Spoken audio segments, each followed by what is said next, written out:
Story 1. It was 5 hours left for Emily Lay's birthday. As the clock struck midnight, Emily lay in her dimly lit bedroom, shrouded in an eerie silence. She had always been afraid of dark, but tonight was different. An unsettling feeling gnawed at her, and she couldn't shake the sensation that she was being watched.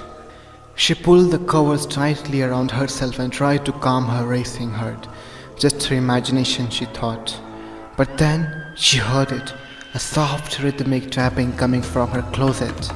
Panic surged through as she strained to listen. Tap, tap, tap. Each tap seemed to grow louder, and more insistent. Emily's breath caught in her throat and her eyes darted to the closet door. She had to know what was inside it. Summoning every ounce of courage, Emily slowly got out of her bed and tipped towards the closet. The tapping grew louder and louder with each step, echoing in her ears. She hesitated for a moment. Her hands started trembling and shaking as she reached the doorknob. With a quick trembling motion, she flung the closet door open, expecting to find a hidden intruder or playful pet. But the closet door was empty, except for a cracked ancient mirror that was hung behind the wall.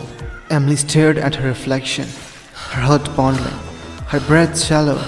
She had expected to see herself, but the face that stared back at her was twisted, contorted in agony.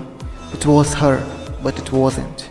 The mirror began to radiate an earthwardly chill, and Emily breathed from frosty cloud in the air. She tried to turn away to flee, but the reflection held her in its icy grip.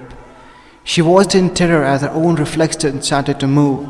Its movement was out of sync with her own. In a voice that sounded like it belonged to the depth of despair, her reflection spoke, "Let me out, let me out." Emily screamed, pulling away from the mirror, but her hands were stuck to the icy surface. She struggled against the invincible force, her eyes locked with the twisted reflection. "Let me out," it repeated, its voice growing louder, more desperate. Terrified, Emily managed to wrench herself free from the mirror grasp. Stumbling backward and collapsing to the floor, she watched in horror as the reflection reached out, its hands pressing against the glass as if it's trying to break through. Emily knew what she had to do. She had to destroy the mirror. With trembling hands, she grabbed a heavy book from her shelf and hurled at the mirror. The glass scattered with a defecting crash, and the reflection screamed as it was dissolved into 1,000 fractured pieces. Gasping for breath, Emily sat amidst the broken glass, her heart still pounding. The room was once again shrouded in silence, and the chilling presence was vanished. But as she looked at the scattered mirror, she couldn't help but wonder if she had truly banished the horror or merely fragmented it into 1,000 pieces, waiting to be released once more. She waked up. It was her birthday, her 27th birthday.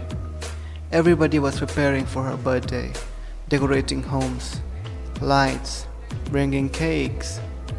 She got many presents. After the party was over, she got that same mirror as a present.